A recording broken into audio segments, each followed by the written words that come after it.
Hello everybody, this has been a very serious learning experience for me. I am James from SquareGoGamers, filling in for COD this week, as they are all at... what's it called? Insomnia, yeah, sorry, my head's all over the place.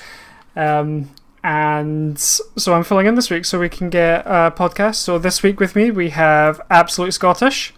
What's up? And we also have walkerlyYT with us. Yo! What's happening? Not much. So I'm kind of a wee bit flustered, so we'll just settle into the stream as we go. So it's all fine. It's all fine. As we go along. So, how's your week been, James? It's been stressful-ish. I've been starting a new job recently back in the kitchens, so I need to pay the bills somehow. So 12-hour shifts are back in the norm for me. How about you guys? What have you been doing this week? Nothing much. I'd probably say chilling most of the week. Getting ready for college next week, and just enjoying the nice hot weather. Nice. What are you studying in college? Going back to do hospitality. Ooh, nice. Not bad.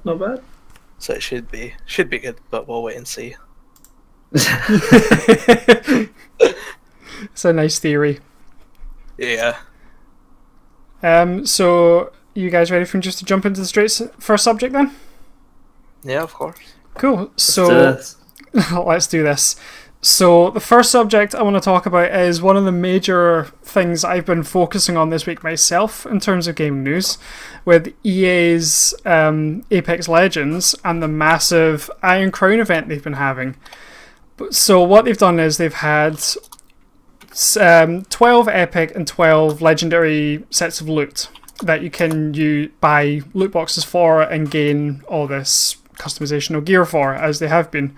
Which wouldn't have been so bad. Like, I understand it, it's a free-to-play game, they need to make money.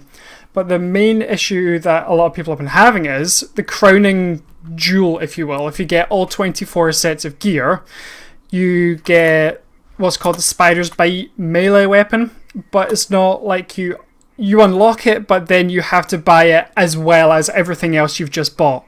So altogether it comes to nearly $200 worth of gear. Yeah, I saw that. I thought it was pretty extreme. It's pretty fucking egregious. Here's your free-to-play game. Here's this fun event. We're going to put solos in. You can all enjoy that. Oh, by the way, see if you want to actually get anything out of it. You got 200 quid on you. The way I see it is, like, if you want to have an event like that and you have to buy loot boxes to get gear, I can understand that with a free-to-play game. It's not for me, but I understand it. But when you have the literal selling point of your gear is this melee weapon, and that alone costs like £20 just on its own once it's unlocked, is pretty bad. Yeah. It's like, I really like Apex. It's probably like the only game I consistently play these days. And I was really excited because I was like, yeah, and go play solos because I'm pretty sick of having teams totally let me down in the game. And then I was like, oh, new loot, this will be good. Ah, great. Right, oh well. I have no money, so that's not happening. Yeah. So it's been a bit of a clusterfuck, just to say the least. Anyway. Yeah, definitely. Sounds like it's been a terrible week for them. We could say at least they tried, but they really didn't. They really didn't think this out at all, did they? Yeah.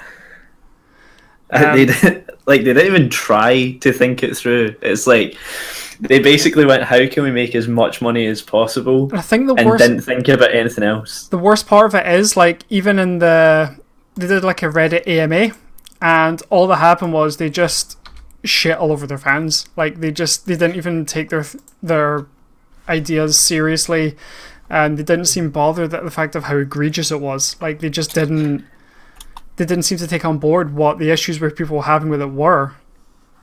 Yeah, I saw What Culture talk about that as well, and I was like, while I kind of agree with, like you said, they do have to find a way to make money, and I'm quite glad that in Apex that all the sort of like bullshit mechanics come from cosmetic things, but I think the way they handled the questions was totally done wrong. Oh, it's so bad. It's like walking into a bar and ordering a pint and they pour it in the bar and go, "Oh, sorry, did you want a glass?" Yeah, that's £4 extra. Yeah.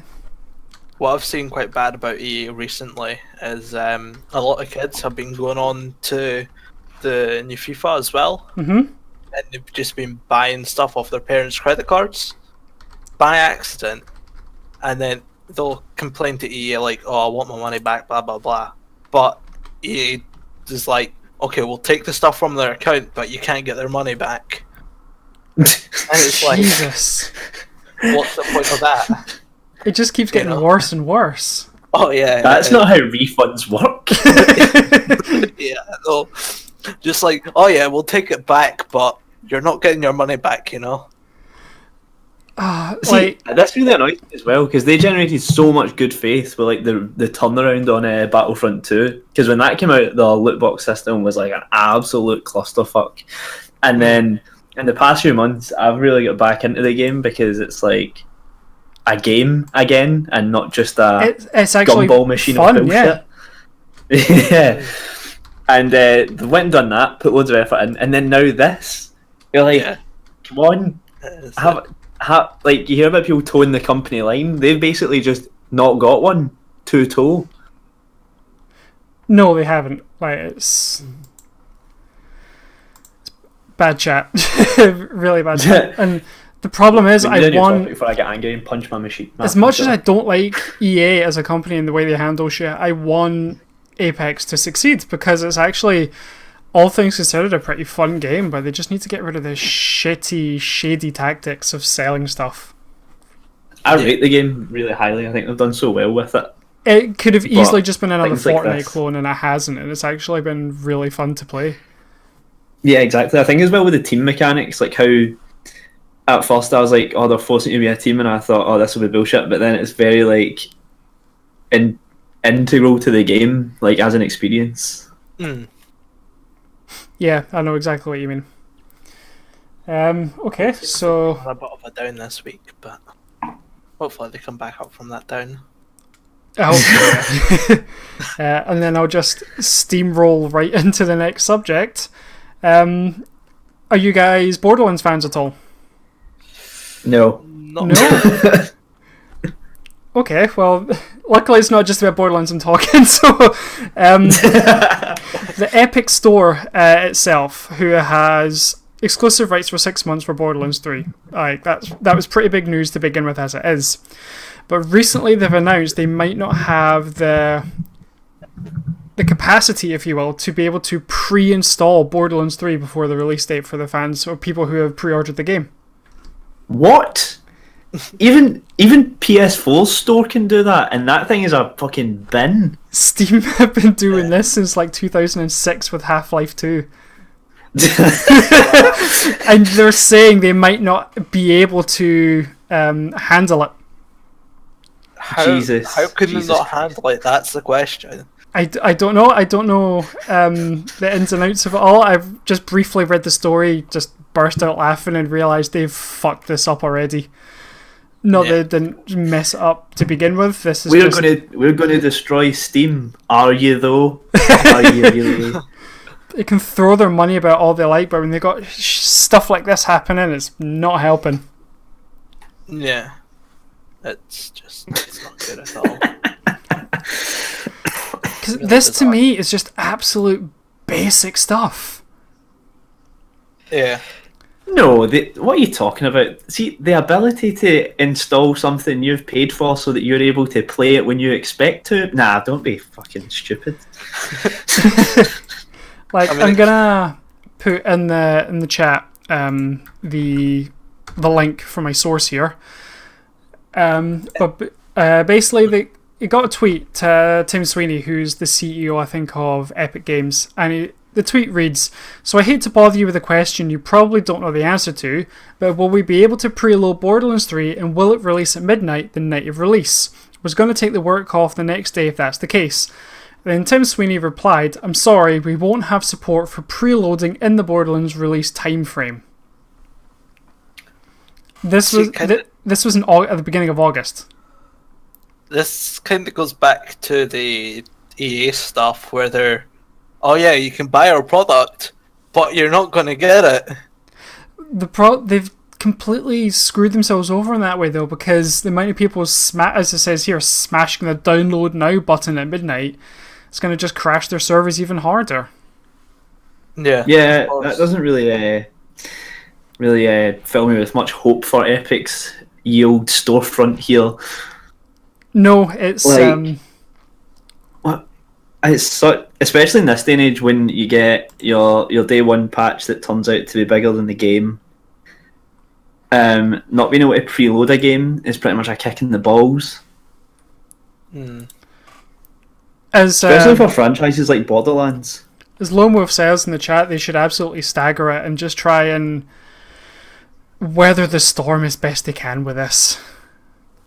Like, because if they're not preloading it in advance, then this is going to get really messy really quickly. Well, I mean, the next stage is going to be that they're just going to get tweets about it being like not working at all when you try to download it. That's going to be their next stage, and that's probably going to be more annoying than this. Nah, don't be silly. More annoying than being asked if your storefront has basic functionality. Nah, don't be mental. Oh man, I just feel like Epic Games are like, their intentions are there. Like, competition can be good, but they're just doing it the completely wrong way. Yeah, they're trying. Not very hard, but they're trying. They feel like throwing money about is the only way they're going to be able to handle Steam. Yeah. I mean, they're like a football team. Yeah. I'm just looking back at these tweets as well. And I mean, this guy that tweeted them is just so chill and just all like, alright, no problem, thanks for getting back to me, I appreciate it. Like, how can you be so chill after being told that you're not going to get it? I would be livid. Livid. In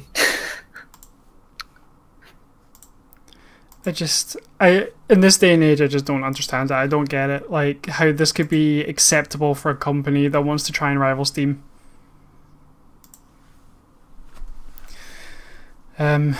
Yeah, you kind of think that, like, the best way to push Steam to sort of recognise competition would be to have some sort of feature or niche that they don't have, as opposed to just spunking your money on frickin' things like this, like 6 months of exclusivity for a game that probably isn't going to be downloaded in that 6 months when your store crashes and crumbles under the weight of the midnight downloads. I know.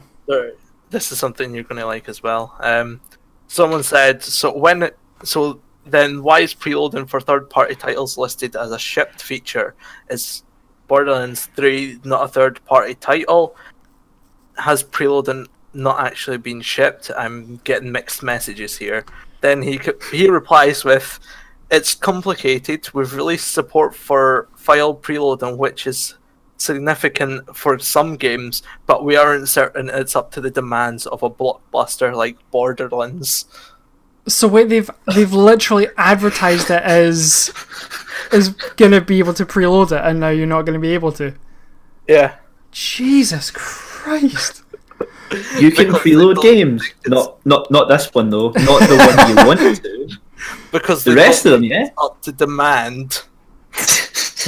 Like. Well, let's wait and see if they're up to demand of the midnight bum rush that absolutely destroys them. It's going to go into utter chaos, I can tell you that. You can just tell, like, this isn't where they're only focused on Fortnite. Like, it shows at this point. Yeah. Really, I thought from looking at Fortnite, it doesn't look like there's any focus there. It looks like some guy in a room on his own is being asked what should be the next feature of Fortnite, and then whatever he says just happens, regardless of how stupid it is. Just imagine him typing at a computer, I don't know, some more skins, I don't know. A guy says to me the other day, he's like, do you play Fortnite? And I was like, not since about Season 5 when it all went to shit. And he was like, you should do a returning to Fortnite video for your channel. And I was like, oh yeah, that'll be a laugh. Cost me £50 to replace my controller when I snap. But yeah, we've got some negative comments as well. We've got, bro, what does the Epic Store actually deliver besides you taking games from better platforms? We've got, is there anything that the Epic Games Launcher can do? Because all I hear about is the stuff it still can't do any other launcher / store has on day one. It just, as I say, like the more and more you dig into Epic Games, any kind of exclusivity, it just gets worse and worse. Like there's nothing redeemable out it at this point anymore. I think they're actually just trying to bring us back to the old days when you had to sit and wait, and then hope to God it's finished. I think they're actually going to release next a dial-up tone pack where when you click download, it whistles at you. For that AOL authenticity. So people are putting links of the Half-Life as well, now preloading, and they're putting like 15 years ago, and then they're putting the link. Because it really is like 15 years of industry standard at this point. Like there's no other way to put it. Like it wouldn't be so bad if like it only happened every now and again for major releases, but the fact that every game, no matter what, gets a preload before the game starts, like it's completely industry standard. So it's not out of the realm of people expecting it to have it in a game nowadays when they've been having it for 15 years. Yeah, it's not like we're asking too much here. If anything, we're asking too little. I know, that's the sad part, isn't it? Yeah, I would expect that to just be like, when you click pre-order, I think you should start preloading then, and wherever it is in the development process, and it should just be updated automatically until the day of release, so you don't actually have to click a button. That's actually really clever. I think the main issue with that is you'd probably get hackers finding a way to get into it, I guess. Yeah. But to be fair, that's how gaming releases work these days anyway. I know. You buy a game in a not finished state, and it's updated over the course of like 3 years till it's finally finished. The only difference is you're charged £12 every time they add something. Not that everyone's head suddenly jerked towards No Man's Sky. Yeah, I'm trying to think, what game was it that had literally just been released, and 10 minutes later it had like another 4 gig update or something? I never heard about that one. I think it was a Call of Duty, but I'm not sure. I can't remember. Probably. So I'm not going to. Surprised they didn't charge you for that 4 gig update. Yeah. Oh, functionality, that's DLC. You want your gun to actually hit a target? That's an extra tenner. And these would be more. Speaking of which, it's not actually one of the subjects I had written down, but it's an interesting one. What do you guys think of the rebooted Modern Warfare? Oh my god. I'm so glad this has came up. I'm just going to shamelessly plug myself here. I actually have a video coming out of the alpha tomorrow. No, absolutely. I have my 2v2 video coming out tomorrow. It's not the greatest gaming commentary. I'm not a gaming channel, but Modern Warfare was my childhood, so I thought, you know what, I'm going to have to get in on this. Feel free to some spicy throw your gameplay link in the chat, mate. I will, if my phone will let me. The last time I picked up my phone, I kind of started lagging a lot, so... but yeah, I played the shit out of the alpha yesterday. Is it worth it? Like, because I know the hype for it is real, and it's something people have been asking for a long time, other than Modern Warfare 2 remaster. But it looks like they're going more Battlefield rather than anything else. Well, I would say that after playing it, I'd say I can see why the comparisons would be drawn from Battlefield, but in my opinion it still feels very much Call of Duty. And I think from what I've heard and seen from like creators and news outlets, it's going to be Call of Duty just with a lot of stuff added to it as opposed to like a straight up Battlefield clone. It's not necessarily a bad thing. Yeah. The thing on the last. Sorry, on you go. No, I was just going to say I straight up don't like the Battlefield games. I think I'm too much of a like. I like things to happen straight away, so I think they're too grand a scale for me. So COD's always been like I can jump in and out like for half an hour. I can completely understand that. I think that's its appeal as well. That you don't need. Obviously, scale helps, but it's not a game where you need to plan everything out meticulously. You can just jump in, shoot some people, and have a couple of games and have fun. Well, I'll tell you what, that's 2v2 mode, right? As much as I hated Search and Destroy back in the day, that's kind of what it feels like, but it's like 3-minute bursts of really rapid Search and Destroy. And it can go from being like just having a bit of a laugh to utter all-out tactical warfare within about 1 round. Oh, really? Yeah, me and my friend got really sweaty yesterday trying to like granny people basically have not concede a round or a death. We were sitting there like planning rounds ahead of time. Yeah. Based on the trailers alone, it does look like something I'm going to be interested in. Is the last Call of Duty I played properly was probably Advanced Warfare, and that wasn't even the best one. Because that got really futuristic, like with jetpacks and double jumps and kind of jumped the shark a little bit. I'm probably going to say the last one I probably played was Black Ops 2. So, quite an old one. That is quite an old one. I'd say I'm like a Call of Duty fan. Like, I play... The only COD I've not bought or completed or played much of is Black Ops 4. And that was because there was no single player, and I was like, I'm not spending my money on this if it's not got the reason I started playing COD in the first place. No, that was the same logic I had as well. Like, I remember they had a demo version on the PS4 and I downloaded it just to see what it was like, and it just didn't click for me. I don't know what it was about it, but nothing about it just felt right. I enjoyed Blackout, right? Don't get me wrong, like, I played the beta for it, so I enjoyed that, but literally the first thing I do when I get a COD is I come home or I download it and I sit and I play through the campaign, whereas Black Ops 4 didn't have that, and I was like, you've just robbed like a day of my life. Like, enjoy something. You're not getting my £45 this time, Activision. Or whichever 5 other bloody companies work on it. Yeah, it was Treyarch this time, because that's why some people bought, oh, Treyarch never let you down. I'm like, how do you feel now, guys? How do you feel now? I remember the Quantum of Solace game. I remember Treyarch's betrayal. Treyarch's betrayal. If you've never played the Quantum of Solace video game on the 360, right, it's actually quite good, but the multiplayer is straight bullshit. I remember the movie being pretty shit. I never knew till years later it was Treyarch that developed that game, and I was like, it all makes sense now, you bastards. I do think one of the main highlights of the Modern Warfare franchise was the plot of it, like with Roach, Soap, and that big sexy man mountain that is Captain Price.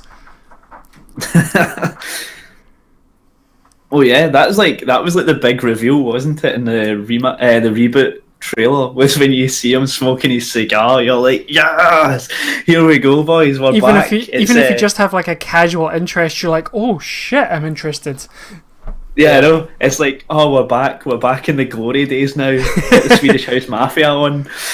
Start quickscoping people. Marley 13's YouTube channel getting instantly 10,000 subscribers just on that alone.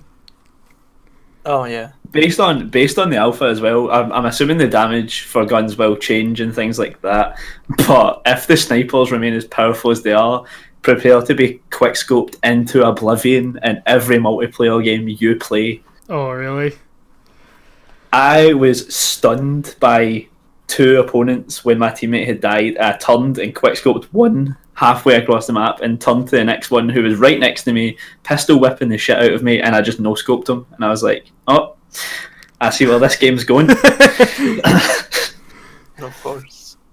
Faye's are going to be rolling in it, I'm telling you. Oh, I can imagine. Yeah.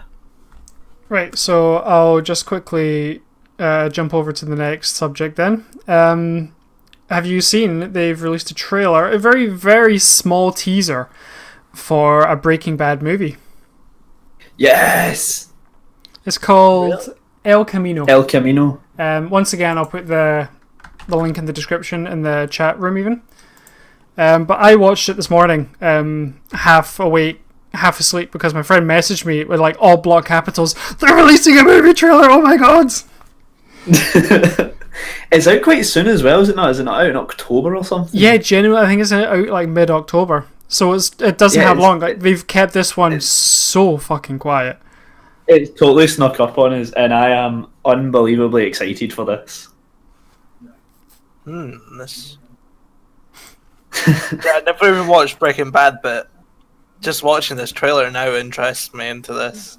Well, I'm telling you, go watch Breaking Bad. I did it one day with a hangover in college. I watched the first season, and I was like, "Do you know what, lads? This is my life now."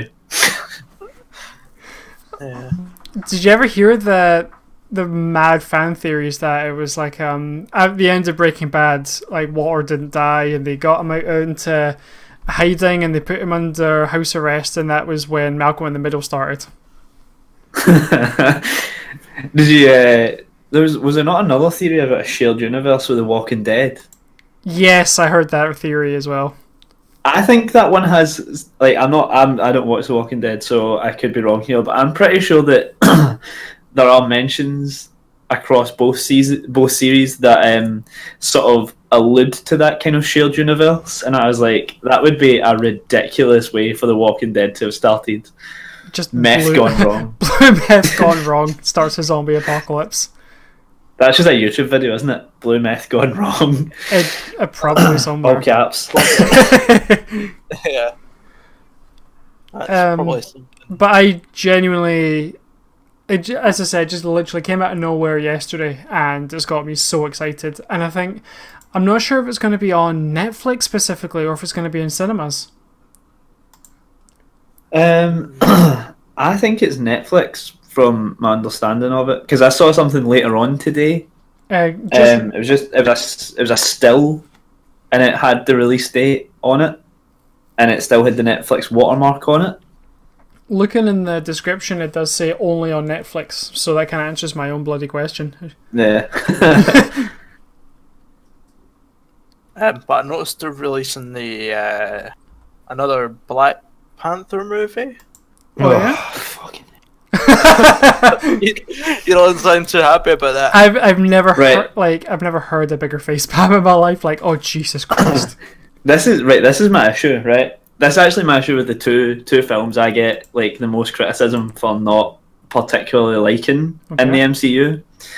So Black Panther, I really like Black Panther, and I really like Chadwick Boseman. Like, I like the actor and I like the character. Seeing the movie, it has too much of this diluting nonsense in it that totally like brought me out of the film like halfway through.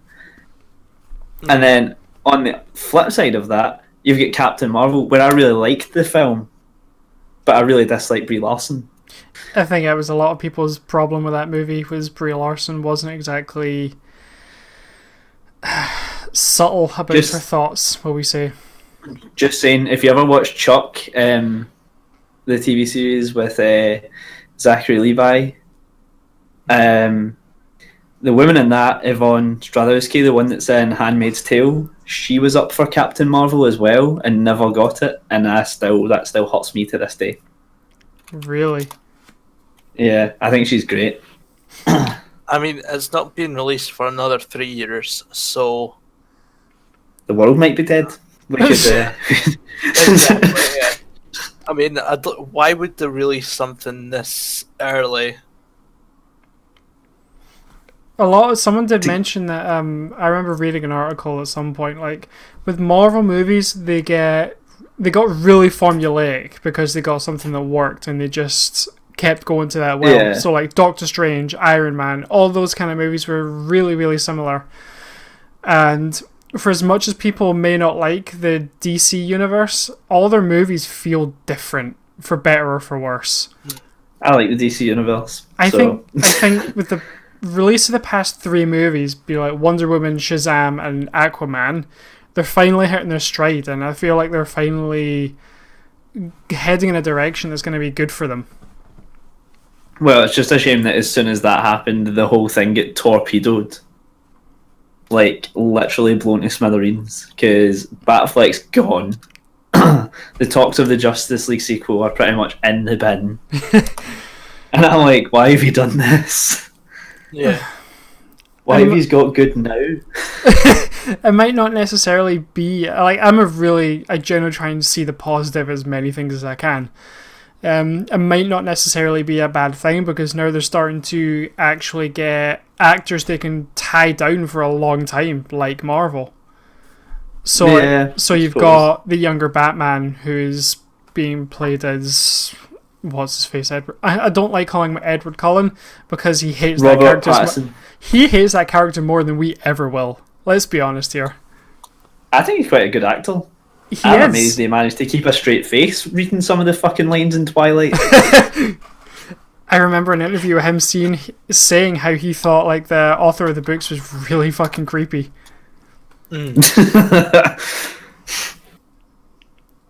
I could see that. I could really see that. Sort of teenage love interests, vampires.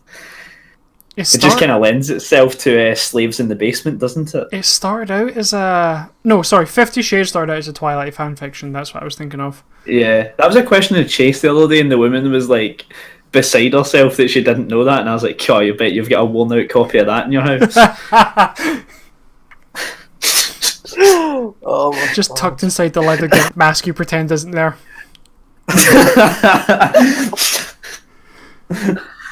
It's actually a husband that pretends it's not there. She's totally fine with it. Oh yeah, of course it would be.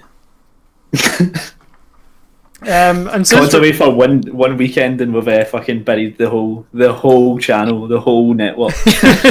He'll never let us back on again. But since we're talking about DC, it actually leads me on to: have you seen any of the adverts about Crisis on Infinite Earths? I have not. Basically, it's DC's television version of Endgame. It's tying up the Arrowverse into a really neat bow, and it has cameos from people that you might not even expect. Because I've been following this for a long time, and they're trying to make it as big as humanly possible, but still keep it maintained at a budget. So obviously they're going to have Arrow, Flash, Supergirl, and Legends all in the same universe, and they're going to have this big crossover event. But because it's Infinite Earths, they're going to have, and this has all been confirmed. So you've got Burt Ward from the 1960s Batman, who was Robin, reprising his role. So he's going to be in it. Oh, nice. They've got Kevin Conroy, who was the voice of Batman, playing Batman. In the animated series. That's amazing. Nice. They've got Mark Hamill, I think, is going to be in it as the Joker. He was in the Flash anyway, wasn't he? He was. If he's not going to be the Trickster, he's going to be the Joker. Nice. That could be interesting. They're going to have the guy. He's in Legends already, but he played Superman, Brendan Ruth. Yeah. He's reprising. Calling back to my Chuck reference. He's coming back to play Superman. Yes. And there was another one as well, I can't remember. I think they were trying to get the original Superman, who's now in a weird... Christopher Reeves. That's the guy. They're trying to get him in as well. Oh, okay. But these are just some of the names. Is he going to be from the parallel universe where we all require wheelchairs? But he's still Superman. He's got a super wheelchair, and that's how he fights crime. Just from these names alone, like, that's how big a deal they're trying to make this. That's pretty awesome. I could get behind that if I'd ever maintained the ability to watch any of those shows. Because I've just I'm in the middle of season 4 of Supergirl, and I've completely finished Flash, and they've got Lex Luthor in Supergirl in season 4.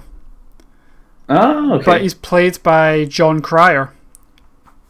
You might know that name as Alan from 2.5 Men. Oh, yeah, okay. But he plays it phenomenally, like so good. Mm-hmm. Like genuinely, if you get a chance to have a look at some clips, he plays the role amazingly.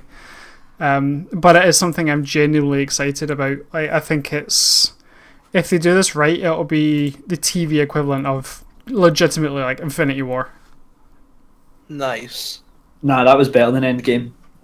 You can say Endgame instead. So it's not going to compete with Infinity War. Not going to lie here.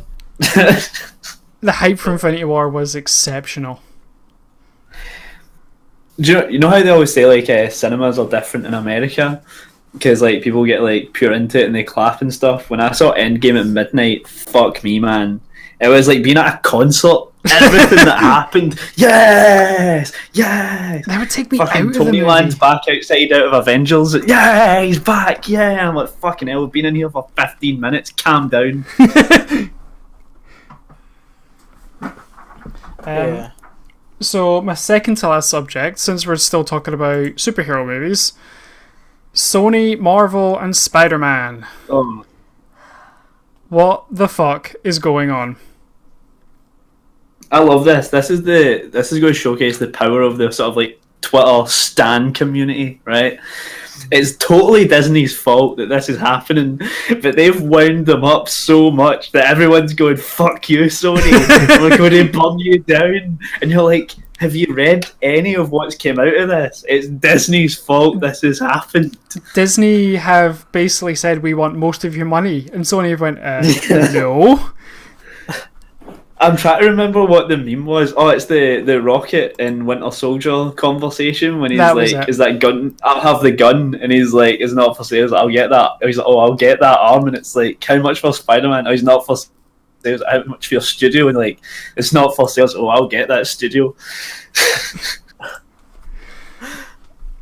I just, the fact, like, it, for me, is something I've been saying for a long time. Like, the rampant fanboyism in Marvel is something to behold. Like, it's actually rank. It's really bad. But, like, I think the fact that Marvel have made all these steps over the last couple of phases of the MCU to be, like, properly for the fans, and they're, like, going in a more comic-centric direction, at least with their set design and their costume design and stuff, and be more, like, groovy with their visuals. It's all like fan service, and then they go and pull this bullshit, and you're like, right, so fan service up to a point where it minimally impacts your earnings for a year. Like, fuck off. That's just not acceptable. I mean, it's not bad enough. They're going to be, though, let's be honest here, they'll be reintroducing the mutants into the universe at some point with the precure of Fox Studios.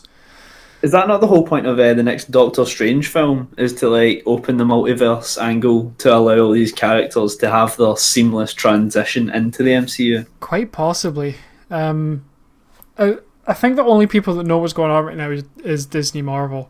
But even then, I still feel like they're winging it at this point. And their egos are so big that they genuinely feel like they can do no wrong. Yeah, I think Disney are quite like that, though, in general. Because if you look at Star Wars, I'm convinced of that as well. Like, what was it I saw? Disney wanted to introduce a film that was canon to Star Wars where all of the heroes were women, and I was like, alright, that could be quite interesting. Like, oh, but it will sort of carry the mantle of the Skywalker saga, and I was like, alright. But I thought that was over. That sounds a bit fucking ridiculous, considering Episode 9 is the end. And I'm like, these are just... And then when fans come out like, but we don't want that, and they're like, oh, you're sexist. Like, no, we don't want it because the Skywalker saga is done. As of December this year, it's done. We're finished.